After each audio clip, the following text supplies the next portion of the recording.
welcome to round one back nine coverage of the Canadian Nationals Harvest Huck.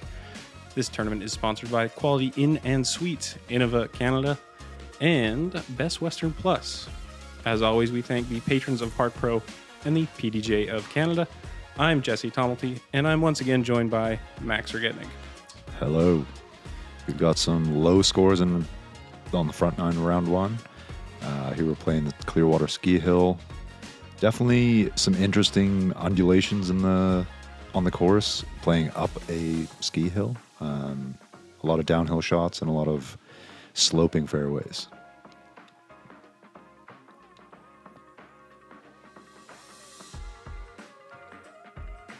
This is a look at your participants on this round one feature card. We've got the aforementioned Max Regitnig, Cranbrook local legend Casey Hanemayer, King of the Tour Thomas Gilbert, and an American, TJ Grobman.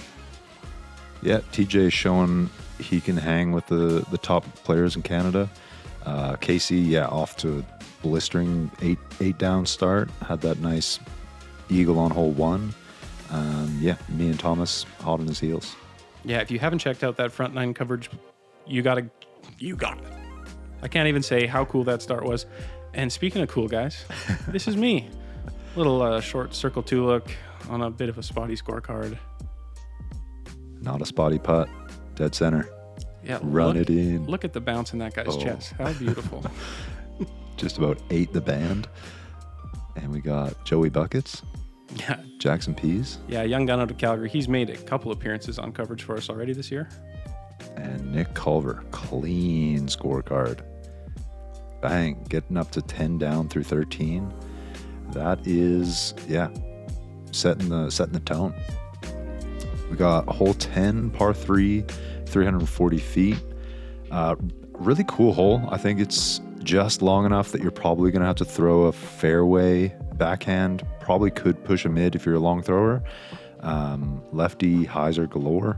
OB left on that gravel road. Pretty dark woods behind the basket. So blasting something too far, you'll risk finding some dark lies. Yeah, I want to say I saw a couple rollers on this one, and more backhands than forehands, just the way you can keep that shape going the whole way.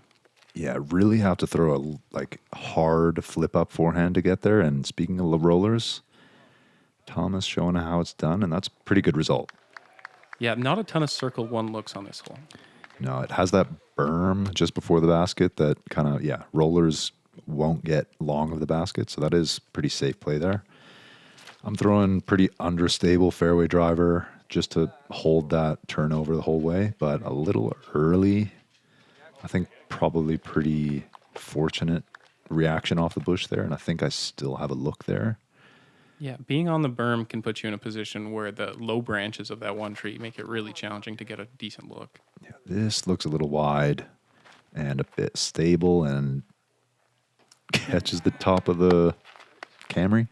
Yeah, ICBC call on that one, and unfortunately OB for Casey. Yeah, that's a pretty, I don't want to say unforgivable mistake, but that's the mistake you can't make on this hole. Anything, I would say, middle of the pack, not the hardest hole, not the easiest hole, so you're not kicking yourself for a par, but you do want to give yourself a look at the birdie at least, because it's pretty easy to just get out, circle two short of this basket, give it a run. And it's a great approach by Casey. He should be able to clean up his unfortunate bogey there. And here is those dark lies long of the basket. TJ trying to find a way. Can't even see him. Yeah, trying to find a TJ. And I have been in there before, and he's probably fortunate to have gotten out of that. A little straddle, circle's edge. I think I caught an early branch there. Yeah. Maybe just like the tree on the right getting in the thought process of your swing as well. A challenging spot to be putting from. And Thomas have some brush he has to clear. Dead and unattached. Looks like a circle two look for Thomas as well, and that's cash. Yeah, great job from Thomas there. Good bird. Closing the gap on Casey. Does that put him ahead? Casey probably getting a bogey here. Won't be enough to get him ahead, but enough to tie. Tie ball game. And that's a reminder that these two guys are now 2 strokes back of Nick Culver, who's a little further along the course. Yeah, Nick already played through 13, so 3 more holes to get. I mean, yeah, they have to birdie all 3 to be level ahead with Nick. And relatively short tap in for par. And yeah, so Casey and Thomas really taking control of this lead or feature card at least. Get another look at this roller. Yeah, it's really cool to see this shot. We don't see a ton of rollers busted out in Western Canada, especially on typically wooded and rocky terrain courses. I like how he has to kind of hit the ground late for it not to travel too far forward. And pretty impressive to have that disc come down on that vertical angle perfectly. Absolutely. Hole 11 is a 398 par 3. Big challenge here. As you can see, the basket is blind from the tee with the top of this hill cutting everything off. The road on the right and fence on the left are both out of bounds. Just getting that distance control and the left to right figured out, blind off the tee, is the great challenge here. Using the telephone pole as a measuring stick is a great way to do that. And then just making sure you've put it close enough to handle the elevated basket. Yeah, the difficulty is definitely being blind. I think if you could see this basket, it would play half stroke easier.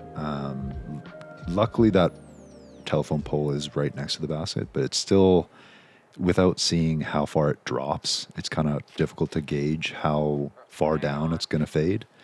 Yeah, Thomas has left his left, but I think he was throwing a putter. I'm surprised it says 400 feet because it doesn't feel anywhere close to that, because I think I am throwing a putter as well here. But yeah, I mean, not significantly downhill, but enough that it probably only plays 350, I would say. Yeah, and you know what? I think the T sign beside the basket's saying 370 there, which feels a little more accurate. That makes more sense. And the drop off once you crest the hill is fairly significant. I know it's probably more of the choice of what disc you're comfortable making the shape with more than anything. I saw overstable fairway drivers down to putters throughout the weekend.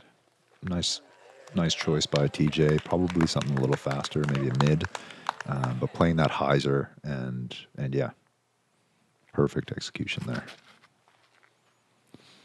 Casey going a little flex on maybe another one of those A-Series discs. We'll see. Yeah, you hear him saying we'll see because it's so hard to tell where you've actually landed. Yeah. I saw a couple hit the telephone pole and kick and roll OB right as well. Came up a little short. Couple C2 looks here for the boys. And yeah, raised basket. I think the only raised basket on the property. Yeah, as far as I know, there's some scary putts out there, but not because of man-made raised baskets. A bit of a scared look there, just kind of floated it up there.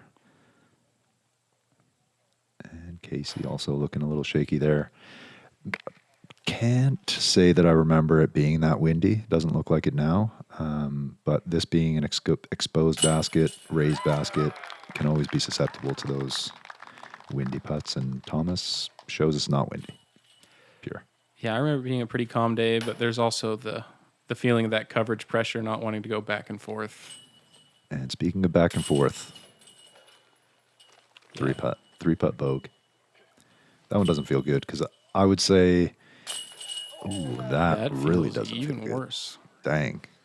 That got a lot of pull to come back out. Yeah, that didn't look like it should have spit out, but you find that right sweet spot of angle, speed, and on a raised basket especially, there is a risk for that happening. But yeah, Thomas picking up a stroke and a half on the card.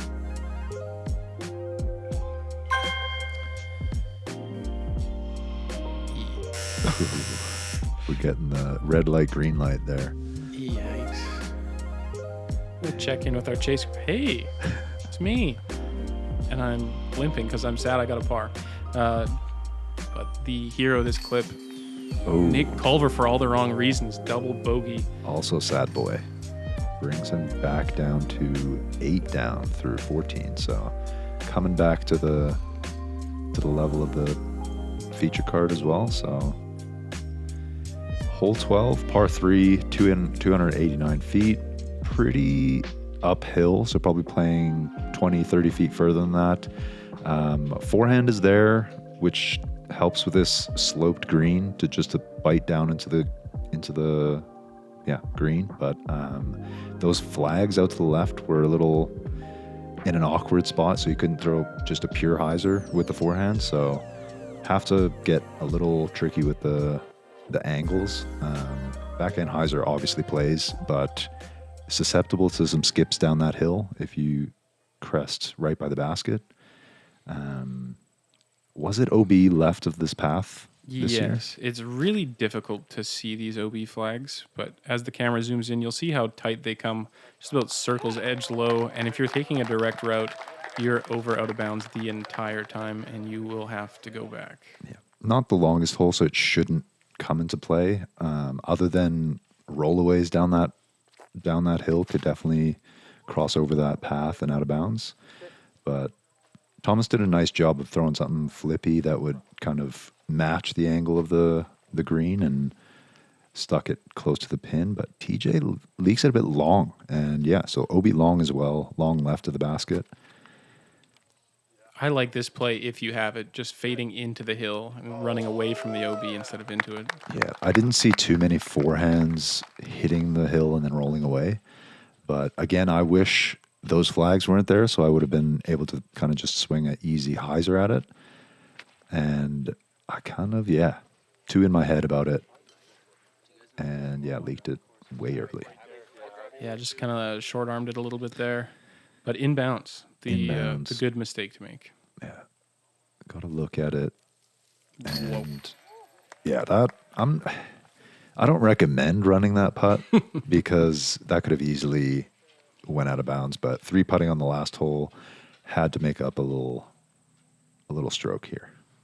Yeah, it's great to get that momentum back right away. Set the course for the rest of the round. And TJ cleans up the par, which, I mean, yeah. I'm not sure if it was unlucky to go out of bounds there. Maybe just juiced it a bit, but good job making up for, circled 3 par. And Thomas tapping in for the birdie. 3 birdies and a par. Yeah, if you have the distance for this hole, which most of the Pro Division will, it is pretty straightforward. It takes a bit of a mental mistake to hit the OB. Yeah, surprisingly not all that easy of a hole from the scores. Not too many birdies. But, another check-in with our chase card. This is Josh Meisner. Good bid. And it looks like he stuck the hillside. This is a pretty funky spot to putt through. Yeah. Jackson gets the flag. Yeah, hole 15 is tough to get all the way to the pin clean. Often you'll hit one of these trees and have a long look at it. And coming from the double bogey, looks like Nick follows it up with a bogey. So down to 7 down. And being 10 down through 13, down to 7 down through 15, probably doesn't feel too good. But still in the mix, definitely not out of it yet. Thomas and Eric Wiebe now through 18 holes, 9 down, very solid. A couple other 6 downs there, Kodo, Josh, and Riley. Riley still has 2 holes left to improve on that. And Luke also down with 6 down through 18. And me and TJ still hanging out on the top 10.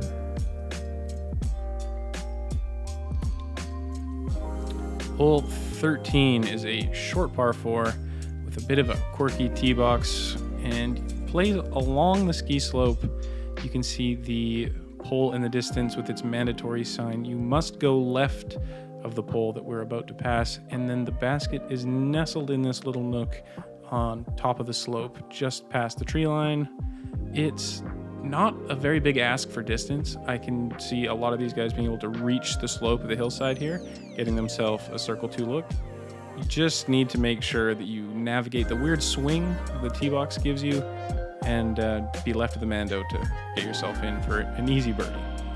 Yeah, I believe this tee box is a little bit shorter than most on the course, and I think that was just by mistake. They meant to have a long tee pad here, but yeah, short approach. And this is one, I think if it did have a comfortable tee pad, you'd see more people going for the green because it's definitely reachable, but also a little sketchy with hole 18's tee box just long and right of the Mando. So going that big tee shot is a bit hairy, just course design wise. But yeah, so I wish maybe it was a longer shot to the landing zone to make it more of a 2-shot par 4. Because yeah, everybody's just kind of going to be hanging out in this long to short grass area here, and then have a kind of touchy upshot into this green. Yeah, the only two mistakes you can really make is throwing it too low, because the edge of the tee box is almost at like rib height on myself at over 6 foot. And the mistake that we just saw TJ make, which I think is honestly a rarity, or in fact what Thomas did, if you go too far and get too far left or right, it becomes very difficult to access the gaps. Yeah, I would imagine TJ was going for the green if he even had that in him to miss the Mando. And yeah, I mean, it is there, but I think just with the awkwardness, it's just not quite worth the risk. But it is a cool green complex. That was a pretty decent floaty bid. Yeah. But yeah, I just wish it everybody's just kind of left with this crafty upshot, which I don't love, but I wish it was a bit more of a shot into this green. And yeah, like you said, maybe not fully pinched off there, but opts for the grenade.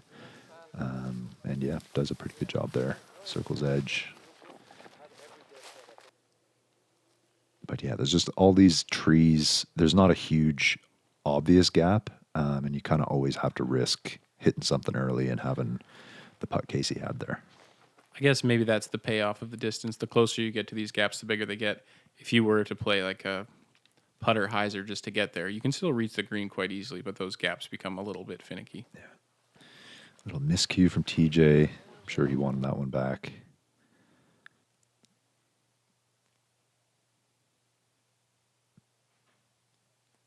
And Thomas keeping his hot streak hot. That's 6 straight. Yeah, not a blemish on that scorecard yet, and it's positioning him at the top of the leaderboard quite comfortably. And I'm trying to keep it in the game.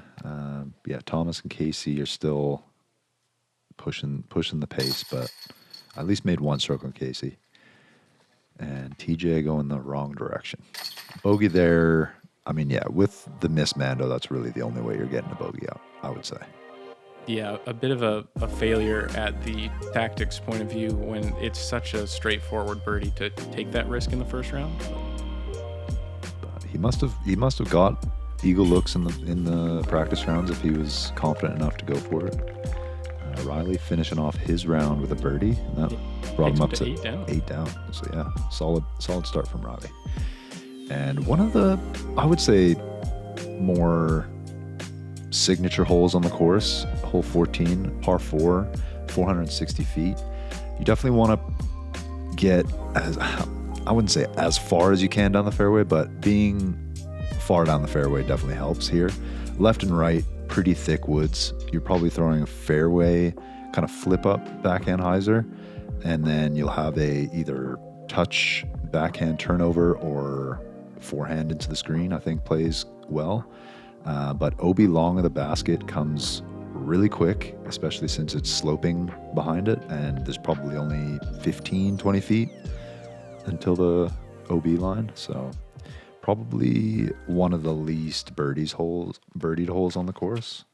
Yeah, I would agree. Thomas going for the flex forehand, which plays fairly well, but is definitely more of the go for it strategy here. The big thing is just keeping it in the fairway. Like you said, a flip up backhand that kind of shapes that corner plays really well and opens up that forehand into the green. Yeah, this right side comes into play really easily, just wanting to get the power, but not wanting to throw too much hyzer either. yeah, it is kind of one of those awkward, pointy turns that you want to throw something smooth through, and Casey shows us how that's done. Really well done. And yeah, so hole 14 coming at third hardest hole in the course, and I would say it's just because people can get caught up really early and take big numbers that way and just kind of hack their way up the fairway. Yeah, early or deep is bad, and early and deep is worse, and there's a lot of that this weekend. And really nice drive from TJ, probably longest of the group, and pretty much wide open corridor to the basket from there. This forehand looks tricky. Yeah. Couldn't quite get a step in there, so I kind of had to go to a standstill. But yeah, kind of a flip up with a fast driver. Tough spot to be in. And Casey actually pretty fortunate to have that lane being on the left side of the fairway, but opening up that gap to the basket. And a little early from Thomas. There is that one tree that you just have to get past and then dump to the basket. So he finds that tree, unfortunately. And this is looking OB.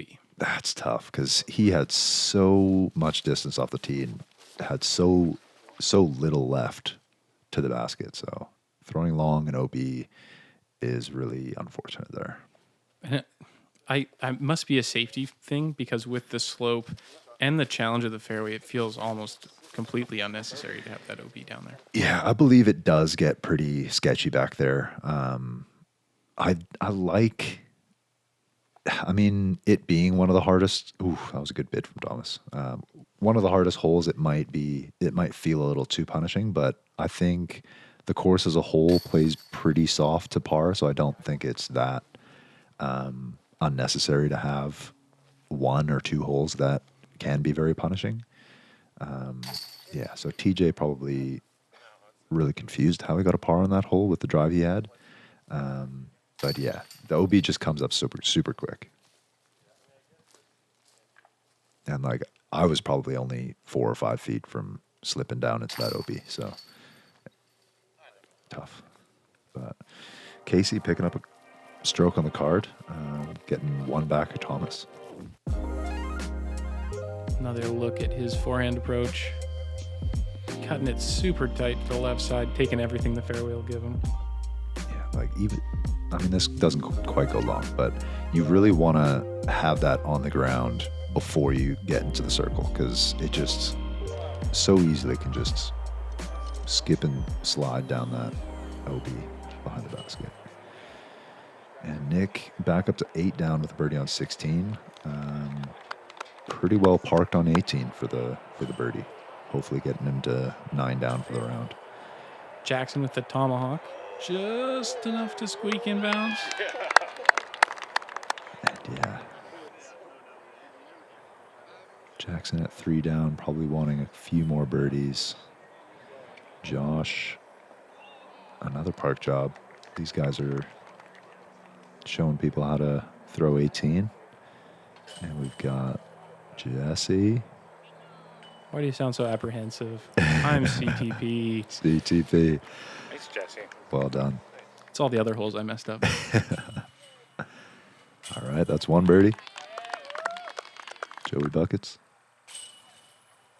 Can we get another birdie? Yeah, that's great for Nick that he turns it around with 2 birdies after the unfortunate double single back-to-back that took him out of the solo lead. Yeah, 9 down, definitely solid, but he probably could have had easily double digits, avoiding some trouble there. And Jesse getting back to par. Yeah. Nice birdie by Josh. Star frame. Yeah, star frame to finish. Feels good. What doesn't feel good sometimes is playing this 15th hole. It is 255 feet. It's tight off the tee, playing from the other side of the road, and then it's kind of an awkward turn. The forehand doesn't shape up because you need to straighten up enough at the end, and the backhand is very, very specific. A lot of even good drives will land somewhere around where the drone is now, as parking the basket is very difficult, and kicks from the right side with a pull disc will kick down to the left and can give you a 125-foot approach that's quite uncomfortable and obstructed. Yeah, it probably falls under the category of a little too random on my scale. Neither the backhand or the forehand really shapes the hole all that well. I opted for the forehand, as Casey is doing here, just to hit this first gap more confidently and then just take what I got. Casey unfortunately didn't do either, but should be able to get up and down for par pretty easily. Thomas also going for the forehand, and that is hot. I'm sure he just wanted to hit that gap as confidently as he could, but looks like he has maybe circle's edge, shallow circle 2. 3 forehands off the tee. This is very early, but looks very lucky. That's on the good side of the fairway to have the mistake for sure. Yeah. Looks like there's that, one early gap that you can kind of find if you early release that forehand. But again, you're missing a lot of trees to get all the way to the basket, so anything down here, and wow, yeah, that is a good shot and good ground play. Yeah. TJ bouncing back from that. Bogey on 13 and par on 14. Should be tap-in birdie here. It's a great shot with a little tree love from Casey. Yeah, it's just that grouping of trees right before the basket that, just kind of a crapshoot. And what is this? Edge of circle 2. Not a great look. But a great putt. Floats her in. Oh, and they're playing the jingle, so I know we're going to see this one again. A little replay on that. Kind of downhill. Not the scariest, I wouldn't say. I think there's enough junk behind the basket that it's going to get caught up and not go too far. So kind of felt like I had the green light to float one in there, but definitely a bonus. Don't hit too many of these in the woods from that distance. Yeah, that had to have a couple dance moves to get around those trees and drop at the right time. That's a really great putt. Trying to stay in the conversation. Feeling like Thomas is kind of running the show here, setting the pace. And that's, early days. Not saying I'm out of it, but just didn't feel like I've been firing on full cylinders this round. Can definitely set into that feeling where one guy feels like he is dictating the pace, and it definitely seems to be the case here, regardless of how tight his score is to Casey. Oof. And the commentator's curse strikes. Yeah, again, it wasn't tap-in range. He's circle's edge. So no, definitely he wanted that one. It was an open look, but nothing to really hang your head about. Keeping us in the game. Yeah, and a par. It's not like that was creating some catastrophic result for him. Yeah. Not too many opportunities for big numbers on this course. Probably, we just saw 14 being one of those where Nick took the double bogey. That's really only the time where you can get in that situation where you're just kind of hacking it up the fairway. The rest of these holes, once you've thrown your first shot, you can have a pretty reasonable look for an up and down. So mostly just how many birdies can you get? And these guys can get a lot of birdies. Tight at the top here. Thomas solo lead at 10 down with 3 to play. Casey, Nick, and Eric Weeb all at 9. Riley Douglas, who we saw finish out at 8. And Max at 7th and solo 6. And then all bunched up T7 with Andrew, other Josh, and Coda. Yeah, it's good to see a lot of tight scores at the top, showing the depth of the talent here for this Canadian Nationals. Sometimes you get susceptible to that. Okay, it's Thomas, Casey, and the top guys going, and then there's a big drop off. But a lot of guys showing that they're in the mix here. We got hole 16, another one of these downhill par 3s, 200 feet. Probably plays another 50 feet less than that. Might be seeing another jump putt from Thomas, but a little. I don't think they put a Mando in this, so you might see some over the top plays. Otherwise, it's I would say probably more awkward of an angle than hole 7 on the front 9, or is it 6? Can't remember. But very similar holes, but the over the top play does definitely play without a triple Mando. But yeah, I'm looking for this guy, and What the heck? That was parked. Yeah, the guys are on the fairway of 14, I believe, there, and it does get dangerously close sometimes. yeah, I believe I hit a tree long of the basket, maybe 20 feet long of the basket, and then we saw it rip back with like backspin to circle's edge right of the basket. Wow. So yeah, wish we could have got some footage of that. But TJ, doing what you're supposed to do on this hole, get a birdie look. Yeah, I've got a feeling this is going to be an all over the top group. There were a couple other ways to play this hole. Straight down the fairway is one of those awkward sit-up hyzer kind of movements. You could also play inside the left side, which is kind of more of a direct, quirky woods guy route. And I think one of the big reasons to go over the top is you can't see the pin from the tee box. You kind of have to just choose how you're going around this white bark tree and rely on your practice to get you down there. Yeah, I think the over the top play just kind of takes, and yeah, I'm not sure. Thomas kind of threw that like soft over the top. I'm not sure if he was going like for a intermediate over the top play, but the over the top play should take out, yeah, finding yourself halfway down the fairway as Thomas has. You're kind of always just going to be down there with at least a circle 2 look, and yeah, circle 2 short of the basket when I was probably 20 or 15 feet long of the basket when I hit the ground. That's a lot of spin. Yeah, so kind of felt like I was robbed of a birdie there, but Casey giving a good bid, but probably looked like he had some trees to contend with. Yeah, that might be a bigger stretch out than it looks on camera, knowing how tall Casey is. Yeah, taller than most. TJ definitely would have wanted that back. Looked like he was getting a little uncomfortable with the shrubs. Yeah, that's one of those opportunities you want to take advantage of, especially when you're starting to slowly fall down the leaderboard against your card. Yeah, and I think that's what par frame from the boys. TJ would have, had an opportunity to get a stroke back on the card. Not typically a hole you don't see a birdie on. I would say one of the.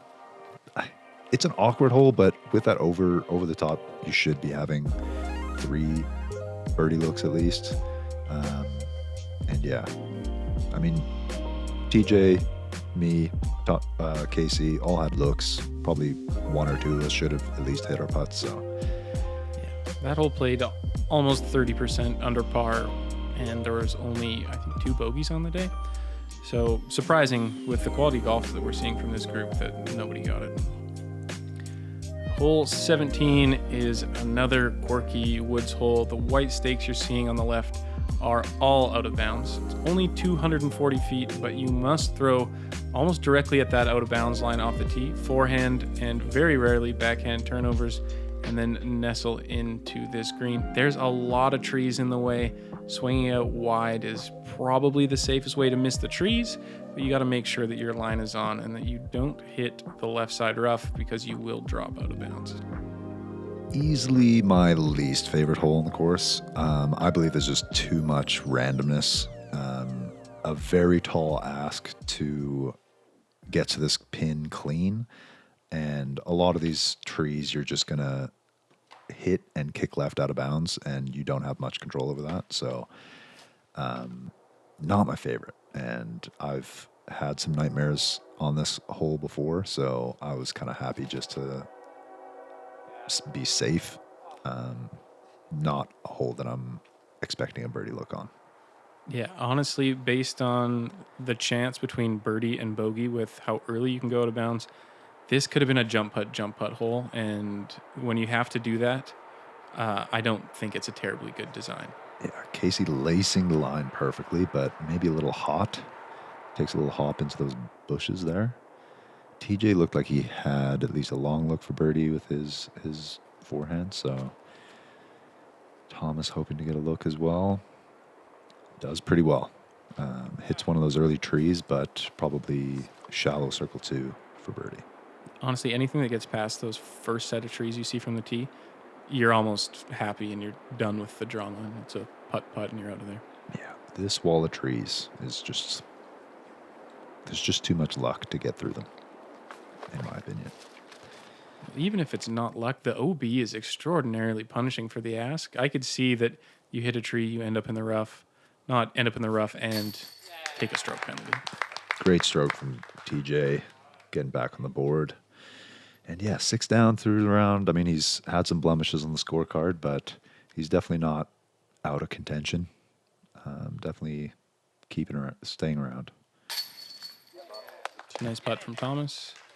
Going to extend to 11 down. Nick has already finished his round at this point, so it really comes down to if he can make a mistake and Casey can capitalize on 18 to see who's going to be the big dog going into round 2.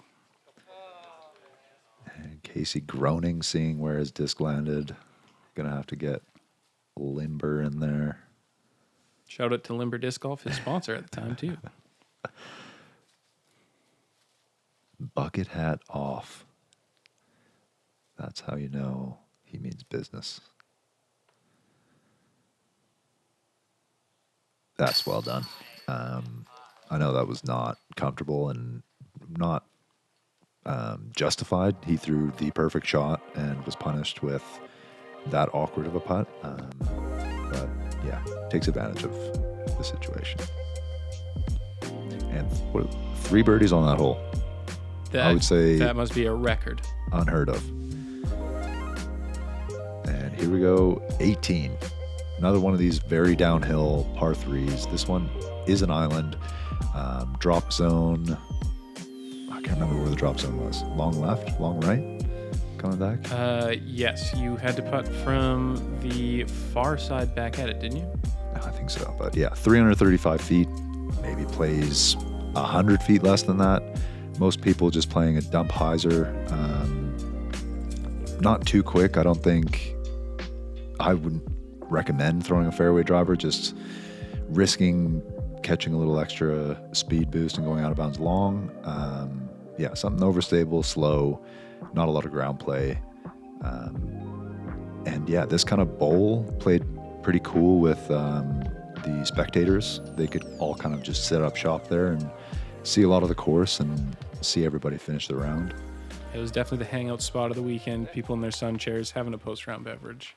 For sure. My thought here is I'm excited to see if maybe Casey busts out the thumber, which he's been known to do before on downhill holes like this.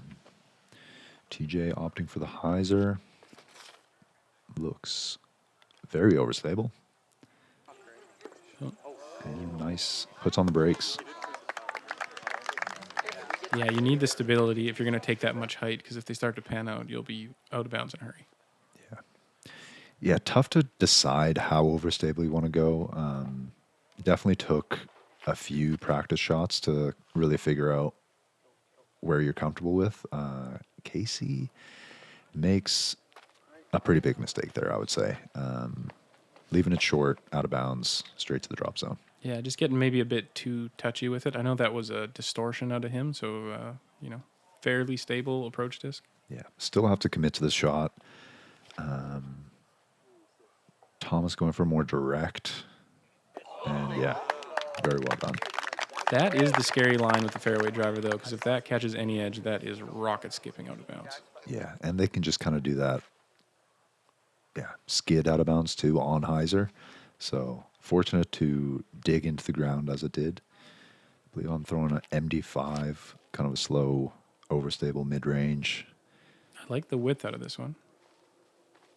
Yeah, got a weird reaction on the ground, but honestly, I'm happy just to make this island. You should have a pretty comfortable look at the birdie. And yeah, this drop zone I don't think is very friendly. Maybe 35, 40 feet, maybe longer. Where the camera just was from the drop zone. Yeah, we see Casey there. Yeah, definitely makeable, but OB does come up pretty quick behind the basket there, so not a putt that you want in the tournament. Also pretty long, circle 2 for birdie. A little too floaty, a little too passive. Yeah, there is added pressure here with the gallery as well. All of your friends and colleagues watching on to see how you finish your round off. Nice finish from TJ. A couple of birdies to finish out his day. Bring him to 7 down. Should keep him on the chase card. I think if our last scoreboard check-in is to be believed, that should put him around P6th. Yeah. And then Thomas bringing on the pain for everybody else. Brings him to 12 down. Pretty big statement there. Thomas touring mostly in the U.S. Doesn't play too many Canadian events, so when he does, it's good to see him put together some good disc golf. Yeah, he looked very confident out there today. He said very much the guy driving the bus. Yeah, a lot of green on that scorecard. And here we have some bystanders of the 2-foot variety. Just finalizing scores and getting ready to hang out and get some dinner and kick those shoes off after walking up and down that ski hill twice. Yeah, so we will see Thomas and Casey back on the lead card for round 2 with Nick and Eric. Very solid rounds at -9. And chase card action, Riley, myself, Max Regitnig, and Andrew Henderson, as well as TJ. Yeah, lots of familiar faces at the top, and the 2 Joshes rounding it out at T9. Both Alberta boys that made the trip down. But yeah, 3-stroke lead for Thomas after 1 round. I think he's feeling pretty comfortable with that. Going on to the ball golf course at Wells Gray for round 2. Probably extending his advantage with the open bombers. And if you want to see some of those open bombers, keep it locked to Park Pro for round 2 coverage coming very, very soon. This has been Jesse and Max. Thanks so much for watching. Peace.